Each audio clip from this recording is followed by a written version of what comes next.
Hey guys, Camfrey15 back at it with another video for you guys, and I'm back with another Fairy Tale 100 Quest video where I'm joined by my co-host, the Red Wolf, and we are back again talking Fairy Tale 100 Quest.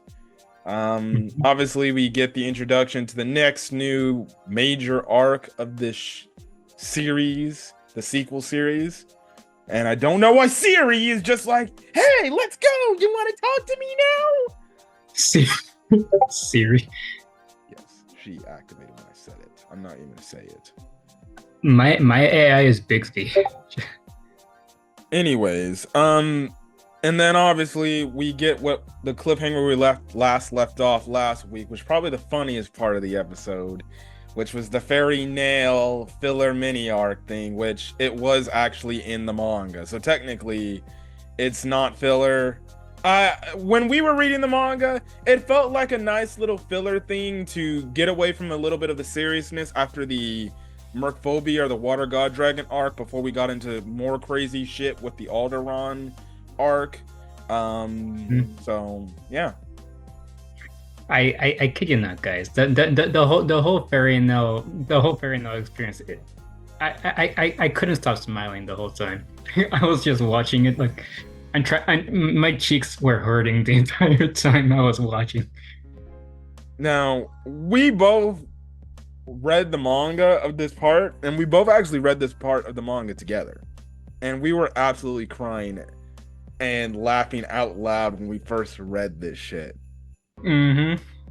Not only that, we were internally screaming from the moments. Like, it's not exactly like moments we were hoping we would happen, but at the same time it is. At the same time, it is moments that we were hoping would happen. Yeah, we're not even gonna talk about like the story element of this. Like literally, basically, Fairy Nail is essentially what Elka says is it's a talent guild. Basically, it's got all the fairy tale characters we all seen in the entire run of the series. The only difference is opposed to being wizards, they're basically like movie stars or actors or famous people. Essentially like media celebrities. That's what it literally it is. The Natsu and Lucy one are interesting. Let's just So say. they explain in this version of Natsu and Lucy, because now this is we now have multiple versions of Natsu and Lucy. We have our regular pair, then we have the Edalist pair, and now we got the Fairy Nail pair. So the Fairy Nail pair of Natsu and Lucy is this. Natsu's like this famous big shot actor, while Lucy is his damn manager. I'm not even gonna freaking say what their last names are because they do have slight differences or whatever. Essentially, Natsu's a little bit more aggressive and he talks down to Lucy like this in a demeaning type of way because he's like, I don't want this fucking role. This role makes me look like a bitch, essentially. In the meantime, you just have Natsu and Lucy looking at this shit. Lucy is pissed off. She's like, oh, I'm gonna kill him. And then Natsu just like, do I really act like that? And then Gray's over here like, you're an absolute dick in this one over here. So then the funniest part of this pairing is he's like pressuring her. He's like, all right, that's it. I'm done with this shit. I'm not taking the role. We're gonna go handle this. He takes her to this back alleyway, and Lucy's just at this point fed the hell up. She's like, oh, I'm gonna give this dude a piece of my goddamn mind. Now Elga's like, whoa, you don't want to go in there, you don't want to go in there. She walks in there, and then only like 5 seconds later, she walks out, and her face is completely red. And basically, Elga's like, yeah, I warned you because you see, even the thing is, they're actually together and they actually like to do very perverted, dirty things to each other. Now, obviously, they kind of toned it down in the anime as opposed to the manga. Now, if you read the manga version, you legitimately can hear the speech bubbles having moaning noises. Basically, this version of Natsu and Lucy, they're together, but they are very much together in a very sexual way. And legitimately, I guess if this Natsu is pissed off at this Lucy, they go to the back room and they literally have sex.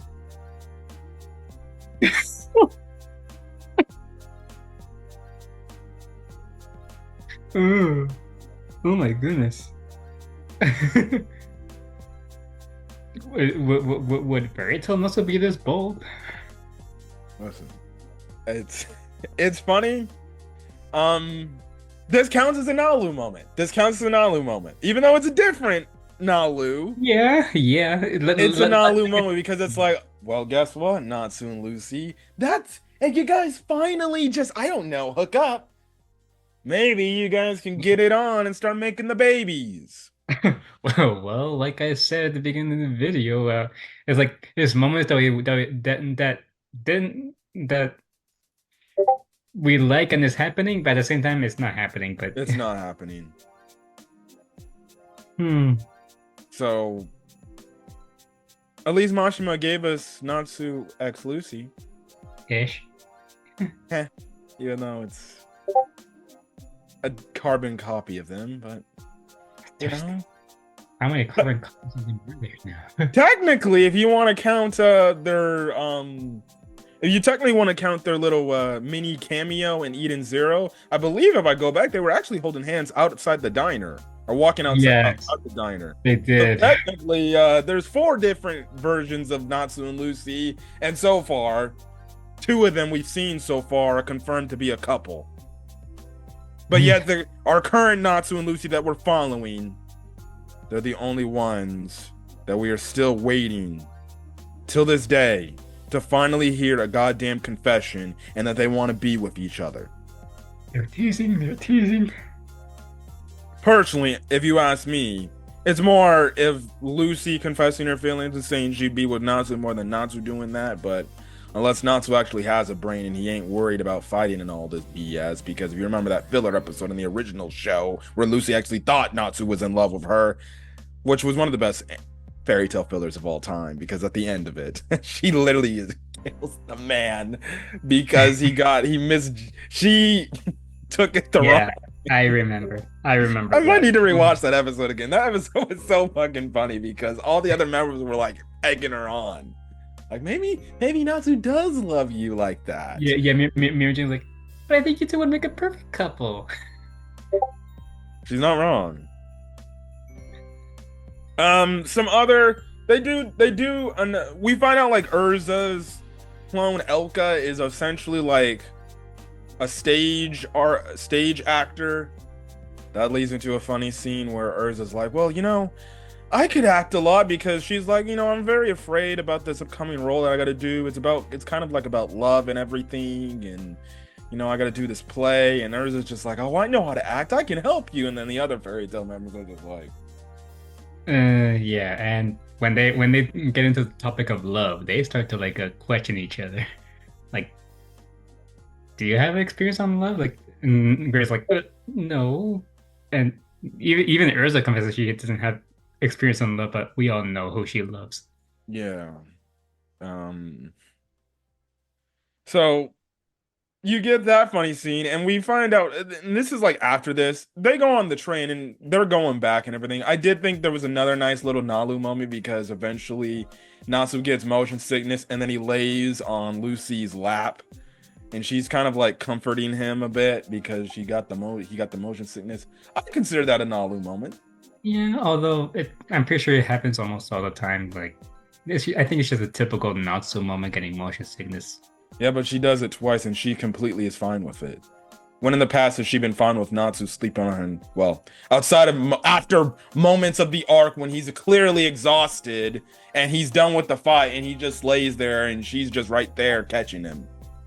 Now those are novel moments. Yes, I know, but regardless, like, not after like a long drawn out arc and they have their nice little romantic moment. I'm talking about strictly just chilling. She does not allow this man to sleep on her lap.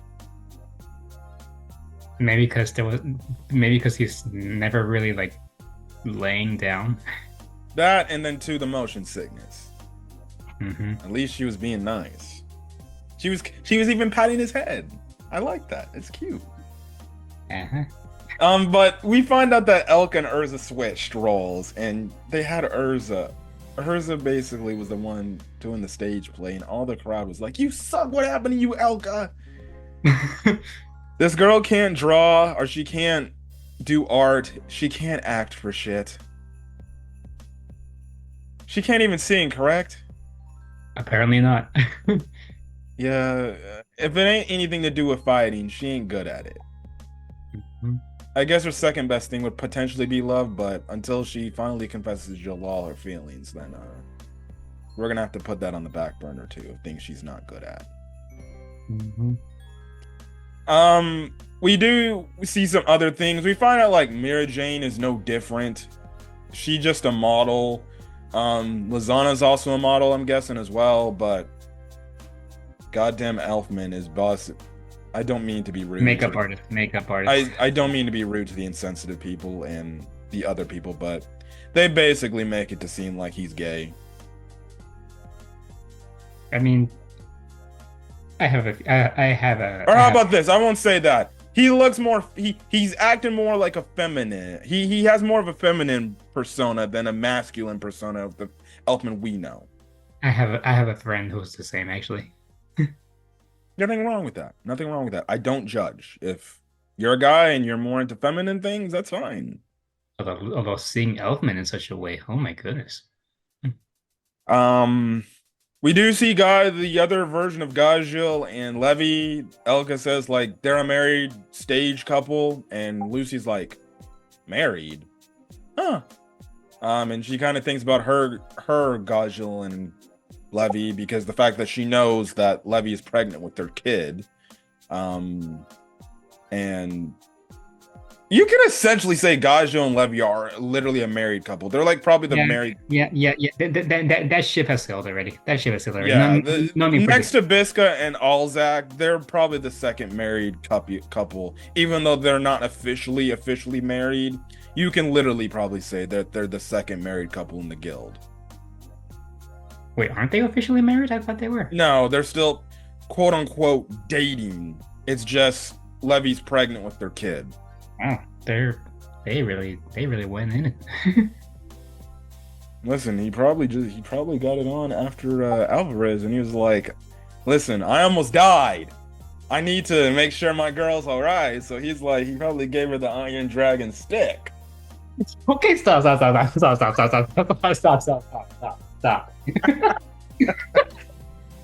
No need to go there. We see Gray's and Juvia's clone, and what's up with those two? Yes, apparently, Gray's clone is a pole dancer. And he still has a stripping aspect too. As for the Juvia clone, aka Juvina,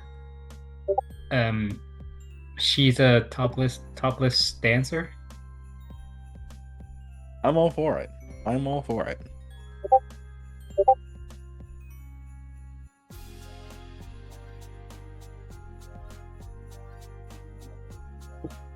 You good? Yeah, I'm kind of overheating right now. Yes. I could use some water if you know what I mean. Listen, all I'm gonna say is this: if you didn't simp for Juvia before, well, you're probably gonna simp after this episode for Juvia now. And so after they leave, they end up getting to the city where Alderon's at, but then they kind of continue on with this fairy nail storyline. And then Gray all of them kind of do their own separate things for a bit. Gray's kind of off on his own, and then he actually runs into Juvina, Juvia's clone. And essentially, she kind of teases him, and she's like, "Oh, I heard about you. You know, Elka told me that you're the other Gray or whatever, the opposite of my Gray, whatever." And they kind of do the whole. She kind of's like, "Oh, you know, you probably recognize me because I look like you're Juvia or whatever." And you know, she kind of messes with him and teases him a bit about it, the fact like, "Oh, you know, do you like your version of me and everything?" And Gray kind of plays it off. He's like, "Well, yeah, but not like the way you do, in terms of your Gray and everything." And he kind of plays it off, and she's like, "Oh, you're single, okay? Let's go on a date." And they literally go on a date. So even though it's a different version of Juvia, it's technically Gray and Juvia going out on a date. No, it's funny because we know. Well, actually, we can't. I can't say we don't cut to Juvie and her gray sensor goes off because I just remembered she controlled by the White Witch or the White Mage, Toka. We'll get to that in a second. So they kind of go on a date. You kind of see some screen. You know, they're going to the store to buy her clothes. They go eat some dinner and everything. I'm like, okay, see, this is what Gray could have. You know, Juvia and Gray together going out on dates. That seems nice. And then they have a nice little talk about, you know, Juvina basically brings up the mentions like, so how do you really feel about your Juvia, essentially? And Gray kind of gives an honest answer. He basically does confirm that he loved Juvia more than just a guild member. He actually loves her.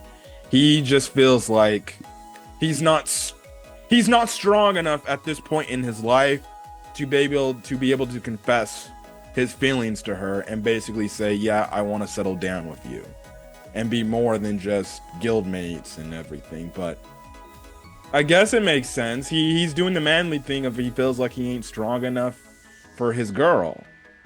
Albeit, I personally think that's a stupid plot line, but that's just me. But I understand he has some insecurities about himself. And probably maybe it's because he still has regrets from the Alvarez Empire arc at the end where the one other ice guy he was fighting basically damn near almost killed the both of them. And he damn near lost her. And he thought, because remember, obviously, if you know Gray's whole backstory, his backstory is a tragic one because damn near everybody he loves and cares about always ends up dying. Or Ultir. And almost Juvia. So, yeah, or Ultir. I think that's really it. Silver and... Oh, yeah, Silver, his dad. Yeah. Because his dad died, or his master died, and you can say he was at fault for that because he was kind of being stubborn. And then, even though they didn't have too much of a connection, it wasn't until after like the time skip he somewhat got to know Ultir a little bit more. You could say Ultir was kind of maybe a little bit of an older, somewhat sibling to him, and he felt guilty over that after he found out that she died, even though technically she reincarnated as a very old ass woman. But he still feels guilty about that. And if you go back to the Everest Empire arc, the damn near dude, the ice dude they were going up against, damn near almost killed Juvia, basically making it as like, well, you got to kill each other if you want to break the chain. And essentially Juvia took the hit, or she tried to kill herself. They both stabbed themselves, but apparently Gray was the one who like managed to like stand up. Yeah. In the end. So basically the whole thing here was he feels like he's not strong enough, but he does tell Juvina like, you know, at some point I will tell her that I do love her, which it's nice character growth on Gray because we know he couldn't stand Juvia in the past. And also too, the fact that I guess it goes to show you Juvia's charms has rubbed off on him. It has rubbed off on him. And it's nice to finally hear, and it's now nice to finally hear a confession of one of the major ships that finally we have a male character finally confessing that, okay, yeah, I do love her, but I'm not going to tell her that until when. So, can we get that confession at the end of Fairy Tail 100 Quest? More than likely, because listen, if you're going to take down 5 dragon gods, I think that tells you that you would probably be strong as hell. So, I'm still reading the manga, so hopefully at the end of the manga's run for 100 Quest, Gray finally confesses to Juvia and they start dating. How about let's talk about what Juvina does as they're about to part ways to him. So, what does Juvina do as she says she's got to go take care of something? She turns to Gray, and she literally flashed him. She flashed him, like literally bare boobies out. Yeah. And there's like a little sneak, a little like a thing on the house for you. I feel like she did that because she's like, well, if his Juvia is no different than mine, well then he's gonna see the same tits. Yes, and well, yeah, but then Gray gets reminded like, well, yeah, it's the same, but Juvia has the scar. Has that scar. So So his clone ends up showing up. She basically lied about the fact like she's a topless he's a topless dancer. And then freaking the fake Gray is like, yeah, you think he's like, if I found out my woman was showing her being topless around anybody, I'd kill that guy. Basically, he starts bragging to Gray, talking about like, yeah, this is my woman. You know, I ain't letting no man ever see my woman like that. And he just like, oh. Now she does say, she's like, it was on the house. You don't have to pay me. and then and then her both were like, what are you whispering about?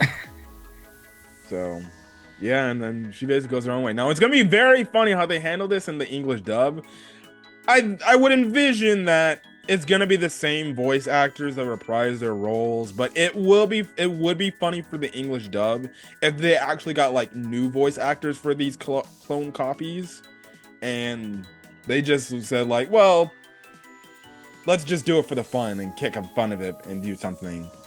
But I feel like, but they did it with Edalus. They're gonna probably do it with these clones, where they just get the same voice actors in the dub to reprise their roles for these characters. Yeah, I mean, I see no reason to change them. I'm just saying, unless like they wanted to like say like, oh well, hey, these were like the people that interviewed that basically tried out for the character, but they just didn't make the cut. They were like second best. Mm-hmm. So, but they're probably gonna reprise it. We'll probably talk a little bit about that whenever that episode for the English dub comes out, because I can't wait to hear that. It's gonna be funny as shit. It's definitely gonna be funny as hell to hear Brina Palencia as Juvina. Mm-hmm. Oh my goodness. So yeah. This also, just to say, this Juvia clone was actually pretty damn mature. Yeah, and the Edalus one was pretty mature too, right? She's more like a I don't care kind of look and kind of personality. Mm-hmm. Like it's basically like a Gray and Juvia's personalities reversed.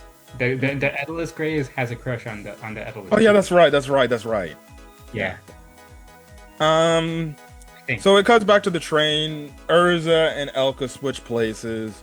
Gray, they're kind of just like sitting there. Now Gray, he's just like kind of wondering like how Juvia's doing, and Urza's like, hey, you good and everything? And he's like, yeah, I'm just, go ahead.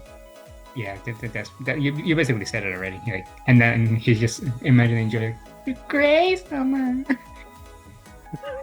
That's he misses it. He misses it. That's honestly really cute, honestly.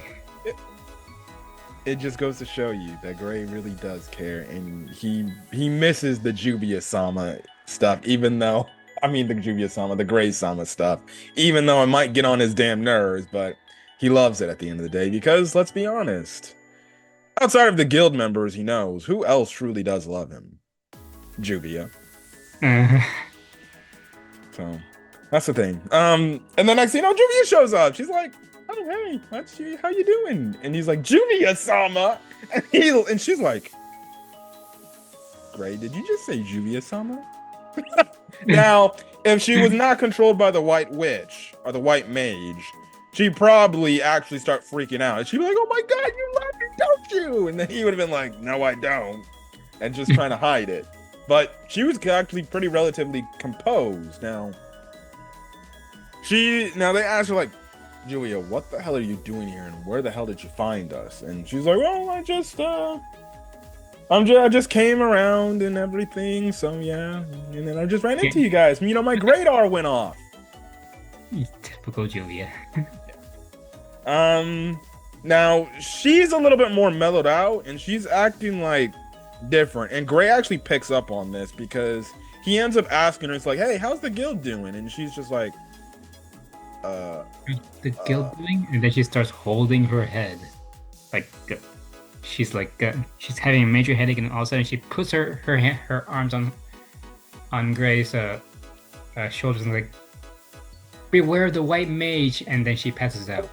Yes, but before we get to that, when they're in Alderaan, we get the revelation of who the White God Dragon is. It looks so sick, man. The whole scene looks so sick. Yes. Now, If you thought any other dragon, including Mercphobia, was, well, Big. big and threatening in just the grand scheme of things, well, look no further than Alderaan, the wood god dragon. And the way they did it in the anime was so crazy because it's like, wait a damn minute. Like, wait, what?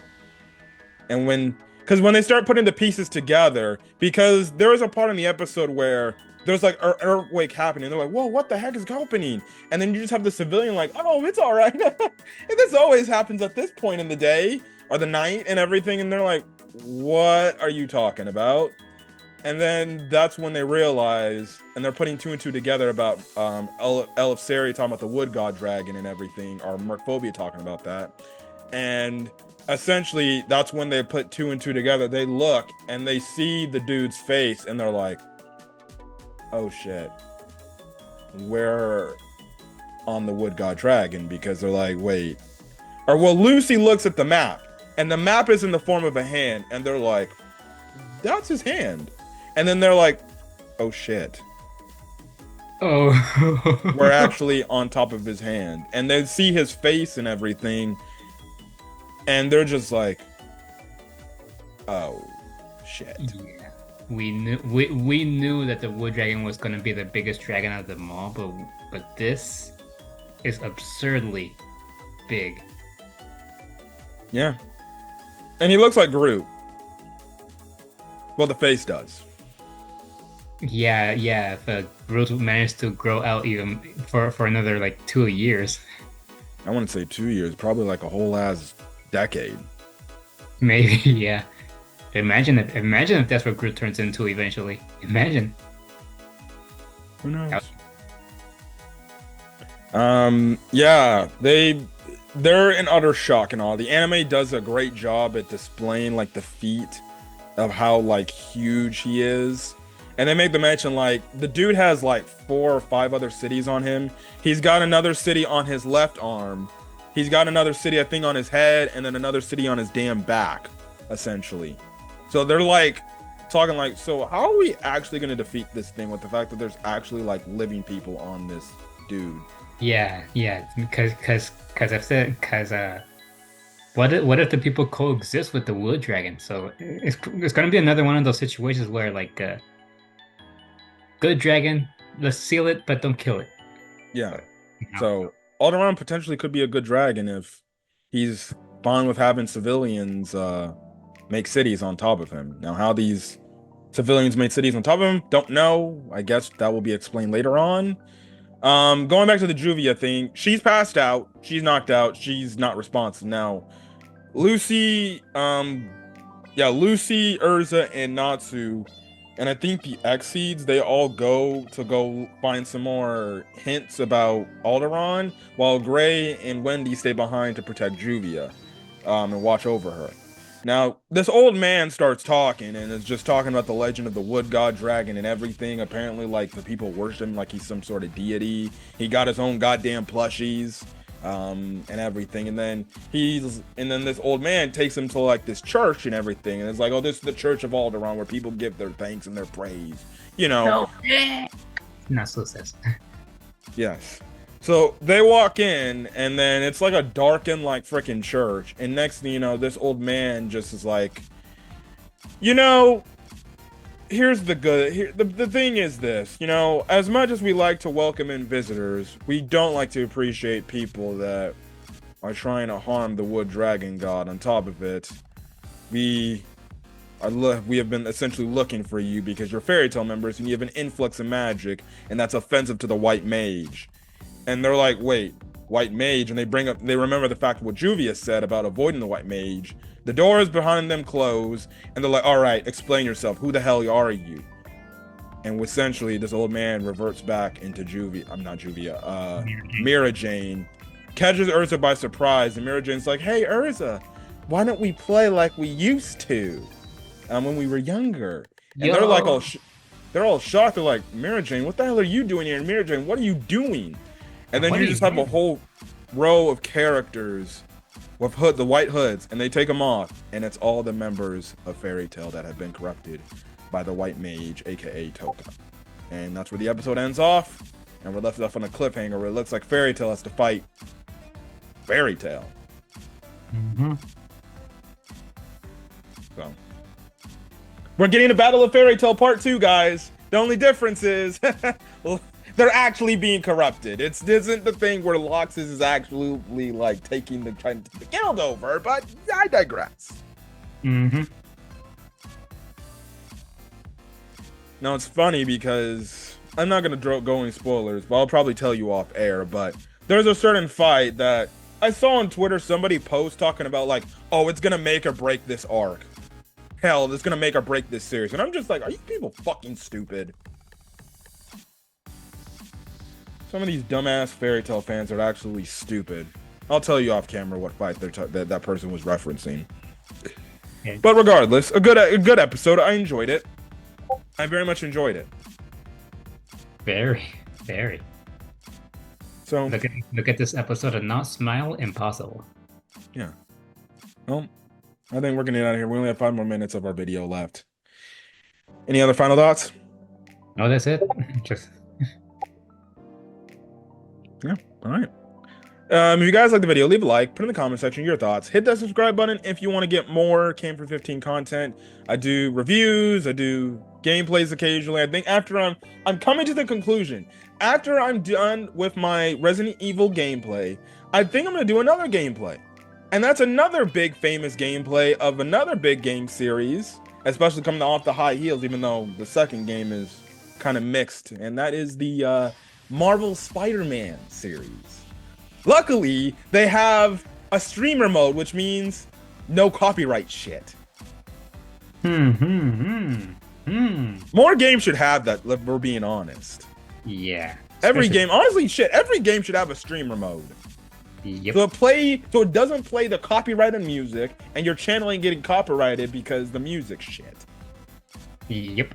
So maybe I'll do that, even though I have played through the game numerous times and I know what to expect. Maybe it's in hype for the next Spider-Man game, which is Spider-Man 3. Whenever that game comes out. My co-host, plug your channel. Yes, and don't forget to subscribe to my channel also. I do a lot of gameplay actually, compared to this guy, but yeah.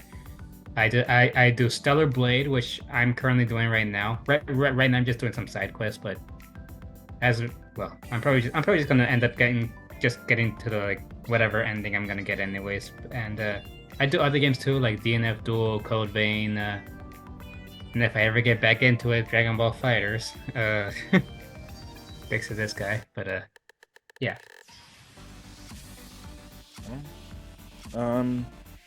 Yeah, there you go. Anyways, catch you guys next video. Till then, guys, stay safe out there and have a great rest of your day and night. I'm checking out this video. Till then, guys, peace.